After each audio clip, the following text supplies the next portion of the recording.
Rai, what do you think the women in the frontline politics doing wrong? Like, how has it affected? How has what they're doing affected the public perception? So I don't think they're doing anything wrong.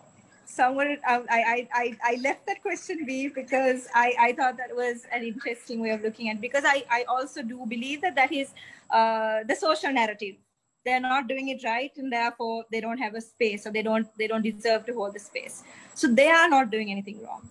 But I believe collectively we're not addressing the problem right. So that is the part of the problem.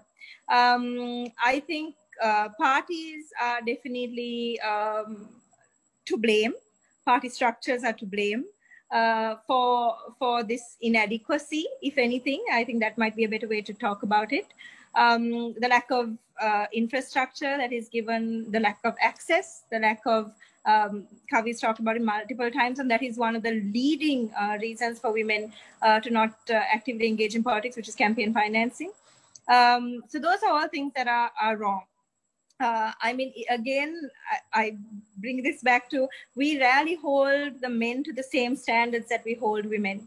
If you look at any election, general election, local government, provincial, I mean, I don't think this is in any of the questions, but if we talk about social media, for instance, the standards that the kind of absolute massacring of any woman, any female candidate, it's very, very discouraging for any of us in the political space.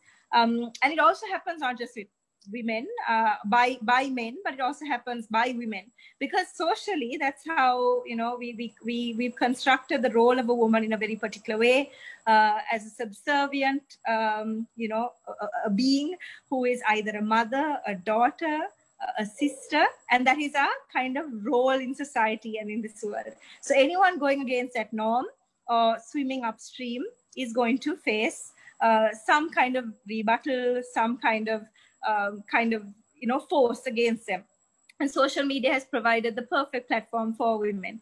So I think for criticism against women, not for women, but for criticism against women. So it's not so much whether if they are doing anything wrong. I think just kind of judging by how much wrong went into, I mean, if you look at the candidates on the list just at this general election, how many of them had cases filed against them. I mean, there were no women who had cases filed against them who were running this time, who were coming, you know, to parliament in prison buses. But we don't hold them accountable in the same way. So with women, you want to know who they dated before, what kind of swimsuit they wore at Miss World pageant. And one of my favorite examples that I always use is, I mean, you have Rosie Senanayake, who's been in politics for as long as I've been alive, possibly, who still gets called a beauty queen by men who are in politics for, you know, who've been alive for as long as she's been in politics. Very questionable, right? So again, it's not what women are doing wrong. I think collectively as society, we need to find ways to address the larger problem. And the larger problem is about the kind of understanding of what role the woman plays. I don't think they're doing anything wrong. I believe that they could definitely have a lot more support in building capacities, and in kind of training themselves. It's a new space for a lot of women. We have to account for that. When you have affirmative action in place, that is something that's going to happen. You're going to have a lot of people who are very new to the space, and it is a sense of learning. You know, there are enough people who kind of learn on the job. But women are seldom in those political spaces. They are not secretary to somebody. They don't work in, you know, they don't have access to some of these pocket meetings or political gatherings, because those are, as Kavi also said at the beginning, they're boys' clubs. So these women are thrown into the deep end, and they have to learn everything from scratch. And we've only seen them in those political spaces for 2 years. This is at local government level. Parliament has been different, and we've seen women, but again, their voices are drowned out by the large narrative. And it's not necessary. I also have to rectify this and say that it doesn't mean that having 12 women in Parliament means that all 12 women are going to have women voices.